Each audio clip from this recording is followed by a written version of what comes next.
Babysitters, what was your scariest moment on the job? I was reading bedtime stories to 6-year-old Lily Thornton when I noticed the camera in her bedroom ceiling had a red recording light. Not the tiny security camera her parents mentioned during the interview, but a professional setup with a motorized lens that followed my movements across the room. I kept reading about the hungry caterpillar while my stomach twisted into knots, trying to figure out why anyone needed surveillance equipment that tracked a babysitter reading to a child. The Thorntons had seemed normal when they hired me 3 weeks ago. Successful lawyers, beautiful home in the suburbs, references that checked out perfectly. But now I was noticing cameras everywhere. One behind the bookshelf aimed at Lily's bed, another in the closet partially hidden by hanging clothes, a third mounted in the corner disguised as a smoke detector. I counted 5 cameras in this one bedroom and my hands started shaking so badly I had to set down the book. Lily looked up at me with those big brown eyes and asked if I was okay. I forced a smile and told her I just needed some water. In the hallway I found 3 more cameras pointed at different angles. The bathroom had 2. The playroom downstairs had at least 6 that I could identify. Every single one had that red recording light glowing in the darkness. The Thorntons wouldn't be home for another 4 hours. They'd told me they had dinner reservations downtown followed by a concert, giving me their usual spiel about how rare it was for them to get couple time. I thought it was sweet how much they trusted me with Lily. Now I was wondering what they were actually watching through all these cameras. I went back to Lily's room and finished the story, tucking her in while trying not to stare at the lenses tracking every movement. She reached up and hugged me goodnight, whispering that I was her favorite babysitter. The innocence in her voice made my chest hurt. After turning off her light, I closed the door and stood in the hallway with my heart pounding.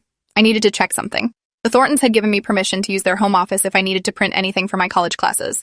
I'd never actually gone in there, but tonight I had a reason. The office door was locked. I tried my emergency key ring that Mrs. Thornton had provided for the house, but none of those keys fit this particular lock. Through the frosted glass panel, I could see the glow of multiple computer monitors. Someone had left equipment running. I pressed my ear against the door and heard a faint humming sound, like servers or recording equipment processing data.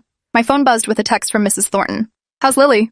Did she eat all her dinner?" I responded that everything was fine and Lily was asleep. The response came back immediately with a photo attachment.